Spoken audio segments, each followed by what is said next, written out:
In the previous video, we talked about how we tend to confuse arts with flatteries. You can check it out here, but briefly, it's the confusion of imitators with artists.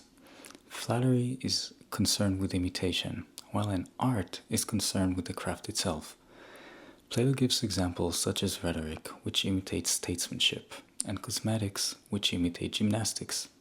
Politicians can use rhetoric to imitate wisdom, just as cosmetics or plastic surgery can become substitutes for cultivating physical excellence.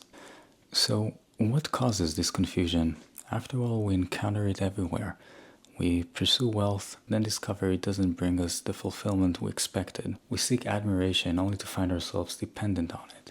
We obsess over appearing healthy, productive, intelligent, or successful while neglecting the realities those images are supposed to represent. We like to think of ourselves as rational beings who aren't easily misled. We live in a form of social meritocracy, a society that attempts to distribute status, recognition, and reward according to talents. And while meritocracy can be a great thing, it immediately raises another question. What exactly counts as merit? We increasingly live in a world that rewards appearing great, a vicious competition of self-worth. Therefore, where we confuse appearances with being, fast food with nutrition, entertainment with art, and persuasion with wisdom, our supposed meritocracy begins to invert into an imageocracy, the rule of appearances, which is obviously a term we just coined to illustrate the point. So let's assume Socrates was right, and we all follow reason and logic. Even tyrannical leaders follow what they confuse to be the best interest of themselves and the nation. The road to hell is paved with good intentions. Socrates and Plato would agree. We all strive toward the good, but ignorance blocks the sun's way to reaching our reality, and we confuse the good with the shadow. If we all seek the good, and if reason seeks truth, why do intelligent people repeatedly pursue appearances?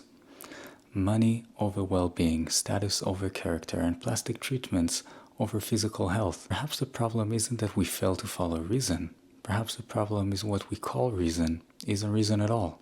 Plato notices something curious. Human beings act in contradictory ways.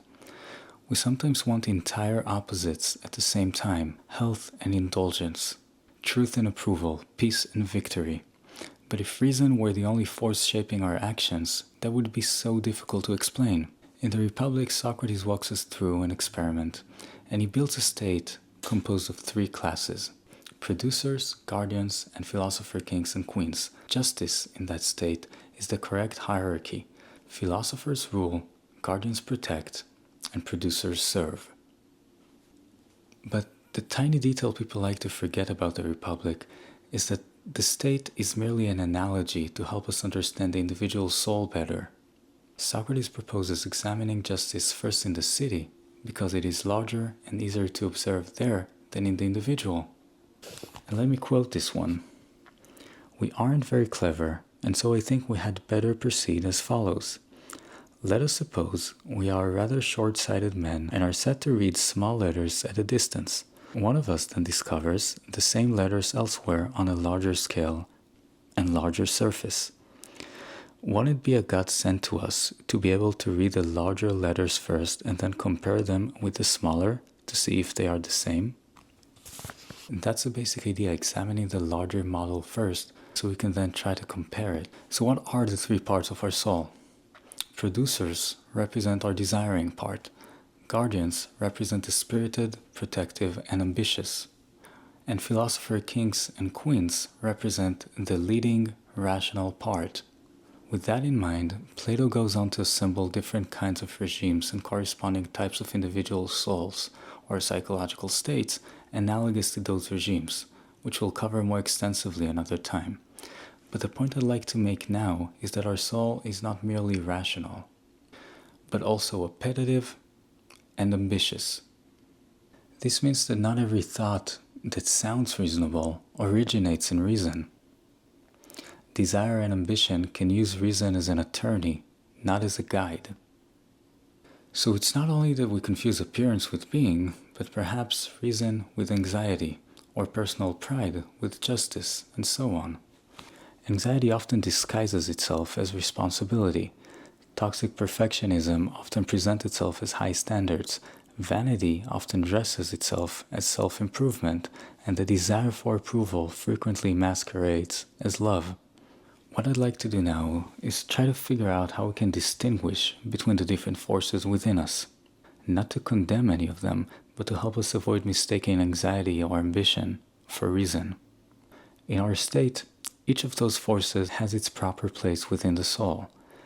We're not trying to annihilate any of them. I repeat, all three are crucial for our inner justice. Let's take work. One can look for a job out of a realization that one needs it. It'll help financially and provide structure. Another can look for a job in order to prove, to earn, and to exceed. And yet another can look for a job out of complete anxiety about self-worth and a fractured self-image. They're all very different ways of handling the same act. The same can be said of almost any practice or act we'll perform in the world.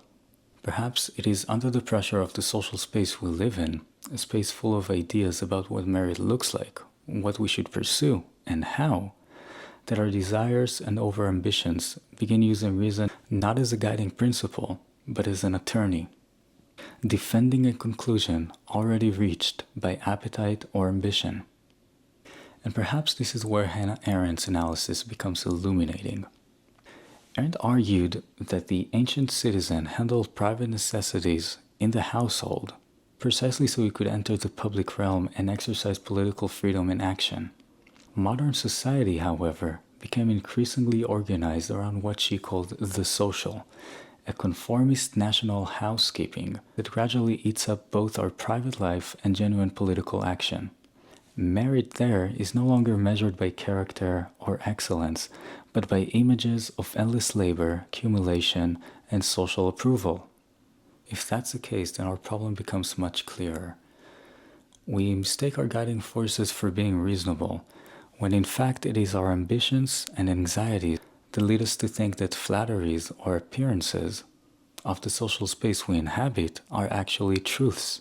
Now we have a much clearer understanding of why it is not merely our failure to achieve our goals that makes us suffer, but what we confuse to be true, and the forces within us that we falsely believe are reasonable. What Plato calls flattery, or in the language of the cave, an image or shadow, is precisely this substitution: the appearance of goodness replacing goodness itself.